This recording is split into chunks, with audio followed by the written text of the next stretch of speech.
Xəbərdən xəbərə kanalına xoş gəlmisiniz.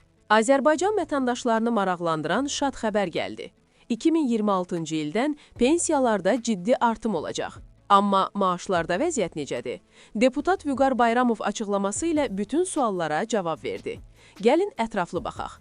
Deputat Vüqar Bayramov Unikala verdiyi açıqlamada bildirib ki, 2026-cı ildən əmək pensiyaları əvvəlki ilin orta aylıq əmək haqqındakı artım faizinə uyğun indeksləşdiriləcək. Bu da o deməkdir ki, pensiyalar orta hesabla 9,2% artacaq.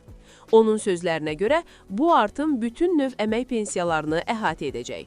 Yaşa görə pensiya alanlar, əlillik üzrə pensiya alanlar, ailə başçısını itirməyə görə pensiya alanlar, təxminən 1 milyon 100 mindən artıq vətəndaşın pensiya məbləğində artım gözlənilir.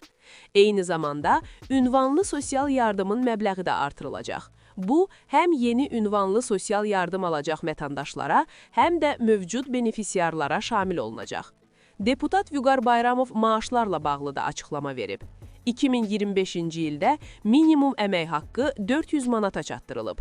Bir sıra sektorlarda əmək haqqı artımları həyata keçirilib. Nazirlər Kabineti vəzifə maaşlarının uyğunlaşdırılması ilə bağlı artırmaları reallaşdırıb. 2026-cı ildə də sosial istiqamətdə büdcədən 17,1 milyard manat vəsaitin ayrılması planlaşdırılır. Bu da büdcə xərclərinin 41%-dən çoxuna bərabərdir.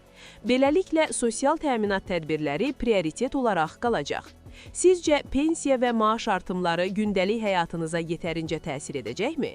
Fikirlərinizi şərhlərdə yazın, müzakirəyə qoşulun. Ən son xəbərləri qaçırmamaq üçün Xəbərdən Xəbərə kanalına abunə olun. Bildiriş zəngini aktiv edin ki, ən son yenilikləri ilk